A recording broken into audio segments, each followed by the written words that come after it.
ఈనాడు పత్రిక రాసిన రెండు వార్తలపైన సోషల్ మీడియాలో జోరుగా చర్చ సాగుతోంది. ఒకటి, ఆంధ్రప్రదేశ్ అసెంబ్లీలో ఇవాళ నిర్వహించినటువంటి డిఎస్సి నియామక పత్ర కార్యక్రమాన్ని వాయిదా వేయడం. ఎందుకంటే గత రాత్రి భారీ వర్షం కురిసింది. ఆ వర్షం కారణంగా ఆ ప్రాంతం అంతా తడిసి ముద్దయింది.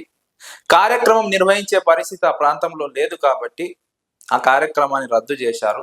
ఆ కార్యక్రమానికి హాజరు కావాల్సినటువంటి ముఖ్యమంత్రి చంద్రబాబు నాయుడు, నారా లోకేష్, ప్రజాప్రతినిధులు ఆ కార్యక్రమాన్ని రద్దు చేసుకున్నారు. మరో వార్త, బెంగళూరులో రోడ్లన్నీ అధ్వాన్నంగా తయారు కావడం, నిర్వహణ లోపం కారణంగా అక్కడ ప్రజలు అవస్థలు పడుతున్నటువంటి నేపథ్యంలో బ్లాక్ బక్ అనే ఒక కంపెనీ సిఇఓ రాజేష్ ఎక్స్ లో ఒక కీలక విషయాన్ని పోస్ట్ చేశారు. గతంలో ఇంటి నుంచి కార్యాలయానికి చాలా తొందరగా వచ్చే వాళ్ళం, కానీ ప్రస్తుతం పరిస్థితి కఠినంగా మారింది. ఇంటి నుంచి కార్యాలయానికి రావాలంటే ఉద్యోగులు కనీసం గంటన్నర సమయం పడుతోంది.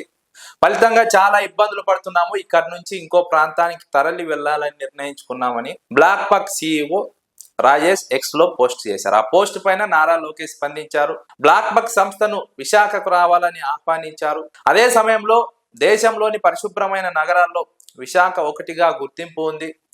మహిళలకు అత్యంత సురక్షిత ప్రాంతంగా కూడా గుర్తింపు ఉంది. మౌలిక సదుపాయాలు మెరుగుపరచడానికి కృషి చేస్తున్నాము. మీరు విశాఖకు రావాలనుకుంటే నేరుగా నన్ను సంప్రదించండి అంటూ నారా లోకేష్ ట్విట్టర్ లో బ్లాక్ బక్ సిఇఓ రాజేష్ పోస్ట్ కు ప్రతిస్పందించడం జరిగింది. బ్లాక్ బక్ సిఇఓ రాజేష్ పోస్ట్ కు నారా లోకేష్ రిప్లై పైన సోషల్ మీడియాలో నెటిజన్లు విమర్శలు గుప్పిస్తున్నారు. ఎందుకంటే ఆంధ్రప్రదేశ్ లో రోడ్లు అధ్వాన్నంగా ఉన్నాయి. రోడ్ల పరిస్థితి పట్టించుకోవడం లేదు, రోడ్ల నిర్మాణం చేపట్టడం లేదు. కానీ బ్లాక్ బక్ లాంటి సంస్థలను విశాఖకు రావాలని ఆహ్వానిస్తున్నారు. ఇప్పటికీ ఆంధ్రప్రదేశ్ లో చాలా చోట్ల మౌలిక సదుపాయాలు లేవు. రోడ్లన్నీ గుంతలమయంగా మారిపోయాయి, అధ్వాన్నంగా తయారైపోయాయి. ఇలాంటి సందర్భంలో బెంగళూరులో ఉన్నటువంటి రోడ్ల పైన చర్చ పెట్టడము, ఆ చర్చ పైన నారా లోకేష్ స్పందించడము, ఆ కంపెనీ సిఇఓను ఆంధ్రప్రదేశ్కు రావాలని, అందులో ముఖ్యంగా విశాఖకు రావాలని ఆహ్వానించడం పైన నెటిజన్లు విమర్శిస్తున్నారు.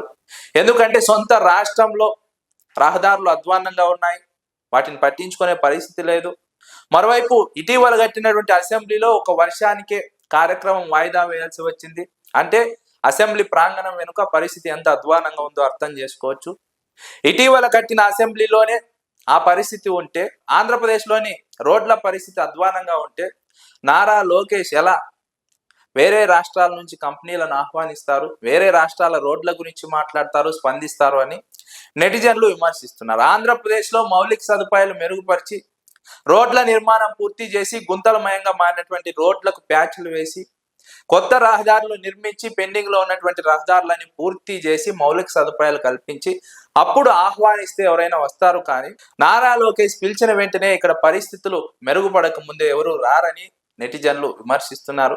అదే సమయంలో ఈరోజు మెగా డిఎస్సి నియామక పత్రాలు అందుకోవాల్సినటువంటి డిఎస్సి అభ్యర్థులు, ఉద్యోగానికి ఎంపికైనటువంటి అభ్యర్థులు ఆంధ్రప్రదేశ్ అసెంబ్లీ ప్రాంగణం వెనుక ఉన్నటువంటి అధ్వాన్న స్థితి కారణంగా అందుకోలేకపోయారు.